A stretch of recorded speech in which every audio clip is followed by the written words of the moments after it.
The document was sitting face down beside my plate, and my uncle kept glancing at it the way a man checks his phone when he's expecting money to arrive. I noticed the glass first. He'd set it at my place while I was in the bathroom, a tall pour of white wine, already filled, already waiting. In 29 years of family dinners in this house, my uncle had never once poured anyone's glass but his own. He was not that kind of man. He was the kind of man who announced his arrival in a room and expected the room to adjust. I sat down. I did not touch the glass. He didn't know I'd been watching him for 6 weeks. He didn't know about the folder sitting in the trunk of my car, 43 pages of printouts, side-by-side document comparisons, a notarized copy of my grandmother's actual handwriting, and a voice recording from 11 days ago that would make any estate attorney clear their calendar. He didn't know any of that. He just knew I was the responsible one, the one who showed up on time, the one who would sign where he pointed and ask questions later, the way I always had, the way I'd been trained to since I was old enough to be useful. Across the table, my cousin was scrolling through her phone, completely unbothered by the food getting cold in front of her. She hadn't touched the casserole. She was waiting for someone to acknowledge that she'd driven 3 hours to be here, that she'd taken time off work, that her physical presence at the table was itself a form of generosity. That was how she'd always operated. Attendance as sacrifice. Showing up as the gift? My uncle nudged the document 1 inch closer to my placemat. Just a formality, he said, not looking at me. Estate paperwork. We can get through it before dessert. Before I tell you what he put in that glass and what happened when my cousin picked it up, instead of me drop a comment and tell me, has someone in your family ever slid a piece of paper in front of you and called it a formality? I want to read what happened. My grandmother died on a Tuesday in October, 7 weeks before this dinner. She was 81. She had spent the last 14 months of her life in the kind of slow, dignified decline that people describe as peaceful from a distance and devastating up close. By the end, she knew my name on good days and called me by my mother's name on hard ones. My mother had died 4 years earlier from a stroke. My grandmother never fully recovered from losing her only daughter. I think part of her simply decided to follow. She had 2 children, my mother, who was gone, and my uncle, who was very much present in the way that a creditor is present, always circling, always calculating. I am a paralegal. I work for a small estate planning firm in the city, which means I have spent the better part of my adult life watching families tear themselves apart over square footage and account balances. I have seen siblings who hadn't spoken in a decade suddenly become very interested in each other's phone numbers the week after a parent dies. I have seen handwritten notes on napkins, submitted as evidence of verbal agreements. I have seen grief weaponized, loyalty transactional, and love measured in liquid assets. I thought I was immune to it. I was not. My grandmother's estate was modest but real. The house, this house, the one I was currently sitting in, where she had lived for 38 years, was worth somewhere between $400 and $450, depending on the market. There was a savings account with $180,000 that she had quietly accumulated over decades of working as a seamstress and never spending money on anything she didn't need. There was no extravagance in her life. Every dollar was deliberate. She used to reuse gift wrap. Her original will, the one she drafted with an attorney 15 years ago, was straightforward. Everything split equally between her 2 children. Since my mother was gone, my mother's half was to pass directly to me. It was clean. It was fair. It was exactly what my grandmother told me herself, verbally, twice, once when my mother died, and once the following Christmas, when she pressed my hand between both of hers and made sure I understood.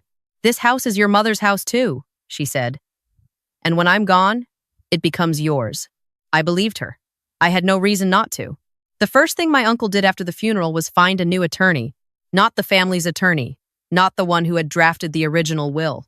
A different one, 40 minutes away in a suburb I'd never had reason to visit, whose name I found on a billing statement that my uncle had carelessly left in the kitchen recycling instead of the shredder. I only saw it because I was the one who cleaned up after the reception. I was always the one who cleaned up. I photographed the statement before I threw it away. I don't know exactly why I did it in that moment.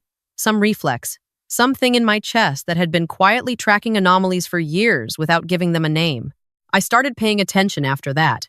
My uncle had been granted power of attorney over my grandmother's affairs 18 months before she died.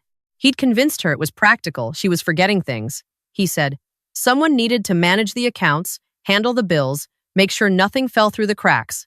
My grandmother, who trusted her son the way you trust family before they give you a reason not to, signed the document without calling me first. I didn't find out until after.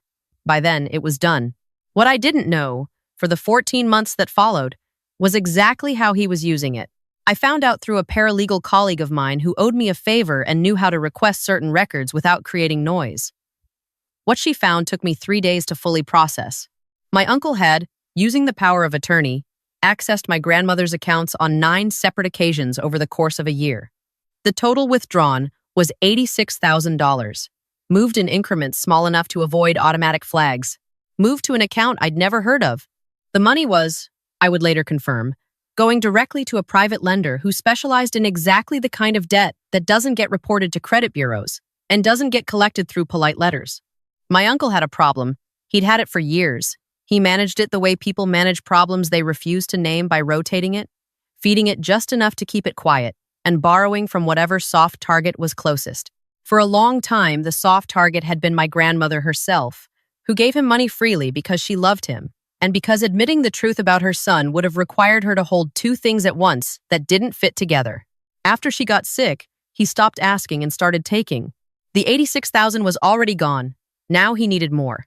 And the only significant source remaining was the estate itself, the house, and the savings account that, under the existing will, he was only entitled to half of. He needed my half. The new attorney he'd hired specialized in estate modifications. I looked her up. She had a clean record. Nothing concerning on its face. She wouldn't have known the full picture. What she would have known is that she was being asked to prepare a document that reflected a change to an existing will, supposedly executed in the final months of a woman with documented cognitive decline, on the basis of a handwritten addendum that my uncle claimed was genuine. I got a copy of that addendum through a records request my colleague helped me file. I brought it home and I sat with it for a long time at my kitchen table. It was my grandmother's name. It was supposed to be my grandmother's handwriting. But my grandmother, who I had watched write checks, sign birthday cards, and address envelopes for 60 years of my life, did not form her capital letters that way. The loops were wrong. The pressure was inconsistent in ways that hands familiar with a pen for 8 decades simply aren't. Whoever had practiced her signature had gotten close. Close enough to fool someone who'd never studied the original. Not close enough to fool me. The addendum stated that my mother, before her death, had verbally waived her share of the estate in exchange for a cash gift my grandmother had given her years earlier. There was no documentation of this gift. There was no corroboration. There was only this piece of paper, signed in handwriting that wasn't quite right, attached to a will modification that had been prepared while my grandmother was on medication that affected her short-term memory. He was going to use it to take everything. That was when I bought the recorder. Not a hidden camera this time. A small voice recorder I placed in the breast pocket of my jacket during a phone call I initiated 11 days before this dinner, under the pretense of asking my uncle about the timeline for finalizing the estate. I let him talk. People who believe they're in control are remarkably willing to talk. He told me, with the casual confidence of a man who had already decided the outcome, that there was some documentation to sort through, and that it would be simplest for everyone if we handled it at the house, at dinner, as a family, without attorneys present. He said the word simplest, the way people say it when they mean easiest for me. I agreed. I told him I'd be there. I didn't tell him I'd spent the previous weekend having every document I'd collected reviewed by a probate attorney who did not work for my firm and had no connection to anyone in my family. I didn't tell him that the attorney had used the phrase fraudulent conveyance 3 times in a single consultation. I didn't tell him that I had already filed a formal challenge to the will modification with the probate court, effective as of 9 days ago, and that the clock was already running. I just said I'd see him Saturday. I arrived at the house 2 hours before dinner, not to help cook. My uncle's wife cooked. I arrived to walk through the rooms my grandmother had lived in, the ones that still smelled faintly like her hand lotion and the cedar chest in the hallway, and to remind myself what this was actually about. It wasn't about the money. It was about the fact that my grandmother had promised me something that represented 38 years of her life, and someone was trying to quietly rewrite that promise while she wasn't here to contradict him. I stood in her bedroom for a while. I didn't cry. I'd done my crying already. I just stood there, and then I went downstairs to set the table because that was what I always did. Dinner was the 4 of us. My uncle at the head of the table, my aunt to his left, quiet in the way she'd been quiet my entire life, the kind of woman who made herself small in her husband's presence and called it being supportive. My cousin to his right, 26, back home for the weekend, already performing the mild resentment of someone who has been inconvenienced by obligation. And me.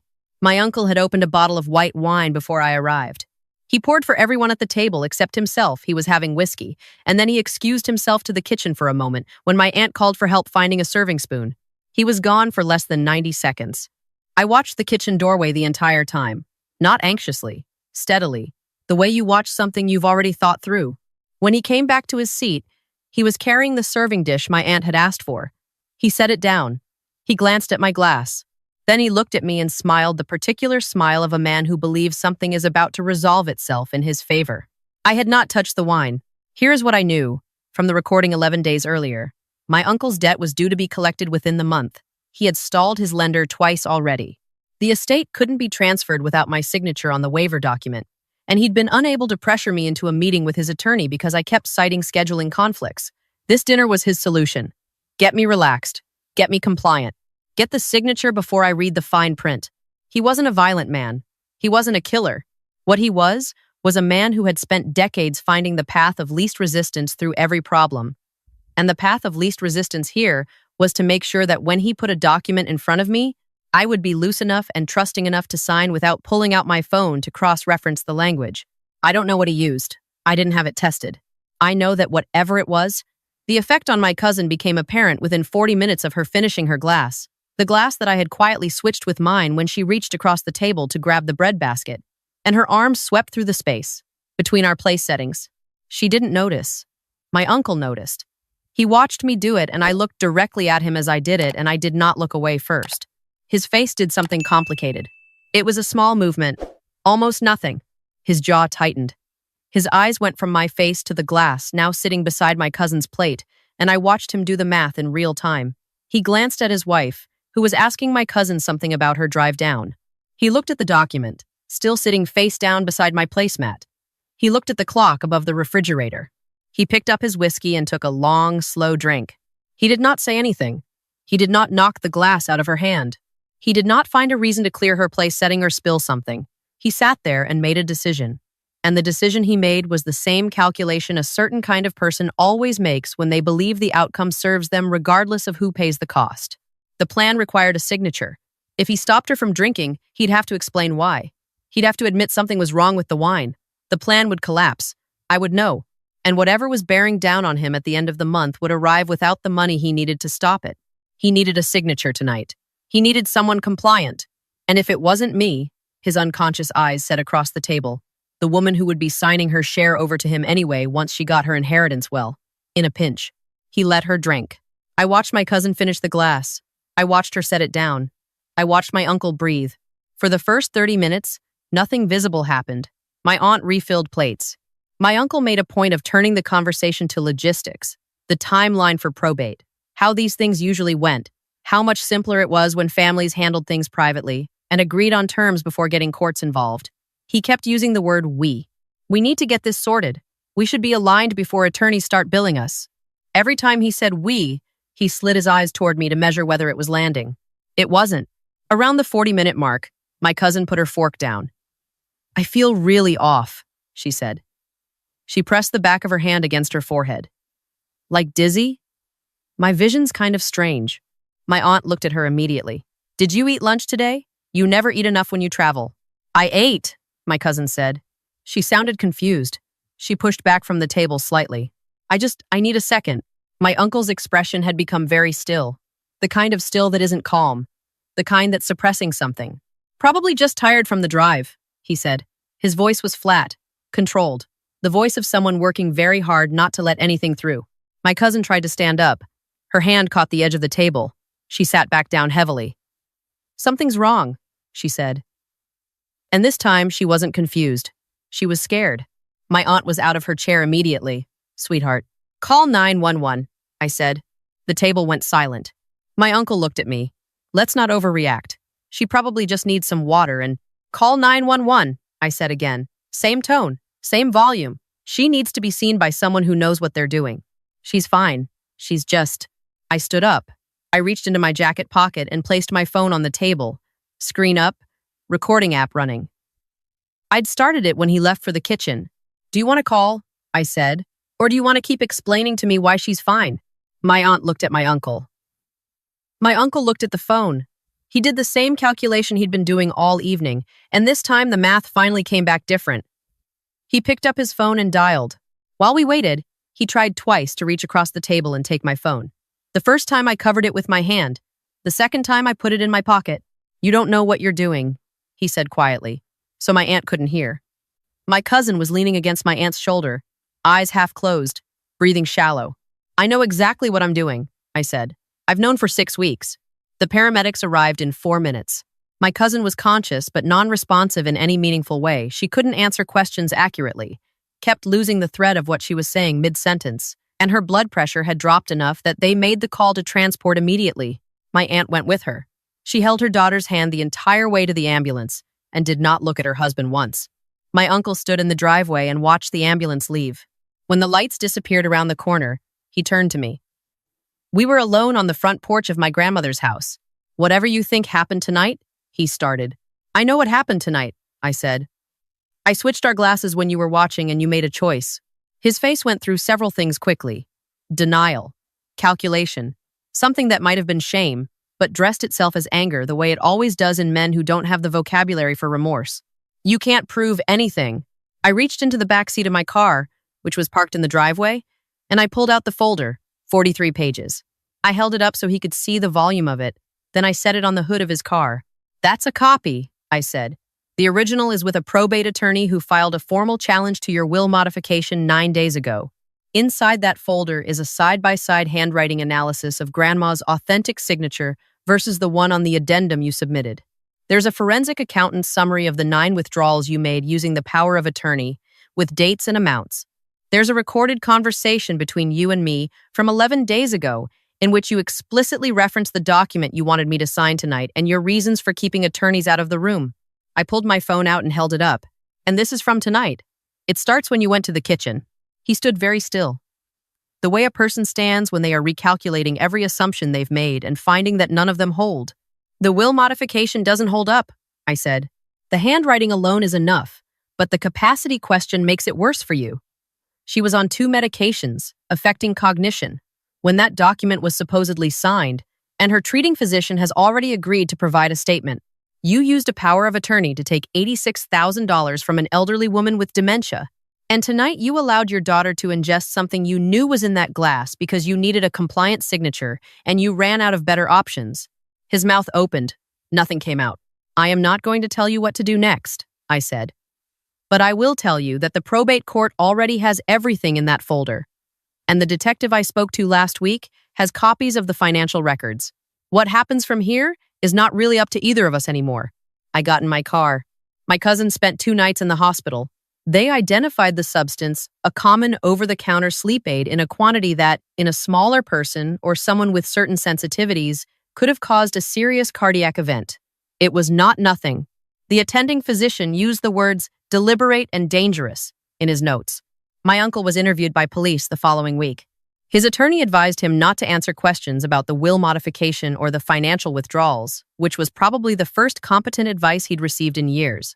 It didn't matter much. The civil case for estate fraud doesn't require a criminal conviction. My probate attorney described our evidentiary position as unusually thorough, which I chose to take as a compliment. My aunt left him. Not dramatically, not with a fight. She packed a suitcase one afternoon while he was at his attorney's office and drove to her sister's house 3 states away. She called me once. She didn't apologize exactly. She said she'd known for a long time that something was wrong and had told herself it wasn't her place to interfere. She said she'd been wrong about that. I told her I appreciated her saying so. I meant it. "My cousin called me from the hospital on her 2nd day there," I answered, which surprised her. She asked me why I hadn't warned her, why I hadn't just told her before dinner what was happening. I thought about how to answer that honestly. The truth was that I had underestimated the degree to which he would let things go wrong to protect his position. I had planned for him to intercept the glass before she drank. I had expected him to tip his hand. I had not expected him to sit at the table and make the calculation he made. "I thought he would stop it," I said. "I was wrong." She was quiet for a moment. Then she said, "He chose the money over me." "Yes." Another silence. "Did he ever choose anything over the money?" I didn't have a gentle answer, so I didn't offer one. "I don't think so," I said. "But I don't think you chose it either. You didn't know what was in the glass." "I know what I've been," she said. I know how I've treated you. This was the part I hadn't prepared for. The golden child confessing. The ornament taking stock of the shelf she'd been kept on. I didn't perform forgiveness, and I didn't withhold it either. I just let her say what she needed to say. And when she was done, I told her that what happened to her at that table was not something she deserved, regardless of anything else. She testified to what she'd observed. Her statement about the table arrangement, the glass, and her father's behavior when she became ill was brief but clear and corroborated every element of mine. Her attorney tried to describe it as the confused memory of someone who had been incapacitated. The judge found her credible. The estate was settled according to the original will, my grandmother's real will. The house is mine. The savings account will be distributed after fees, and the civil suit is resolved. My uncle's counterclaims were dismissed at the preliminary stage. His lender, I am told, eventually agreed to a modified payment arrangement. I do not know the details, and I did not ask. I'm standing in my grandmother's kitchen right now, writing this from the counter where she taught me to cook, where she pressed my hand and made me a promise she meant to keep. The cedar smell is still in the hallway. The gift wrap she saved is still folded in the drawer by the pantry. The house is quiet in the way that only old houses are quiet, full of the specific sound of decades settling into the walls. I kept it. I wasn't sure I would, but I kept it.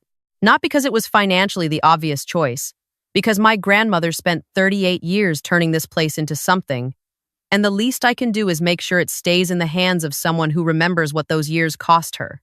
People tell you family is unconditional. That blood is permanent. That loyalty to the people who raised you should be reflexive and forgiving and without ceiling. And maybe for some people, in some families, that's true. But there is a version of family that uses the language of permanence to ask you to keep tolerating what it would be inexcusable to tolerate from a stranger. That calls exploitation love. That calls silence loyalty. That passes documents across dinner tables and calls them formalities and expects you to sign because you always have before. I signed nothing. And sometimes the most important thing you can do for the people you come from is to be the person in the room who finally decides to stop. So tell me, if you were sitting at that table, if someone you trusted slid a document toward you and told you not to worry about the fine print, would you have signed it? Or would you have read every word? Drop your answer in the comments. And if this story stayed with you, share it with someone who needs to hear it.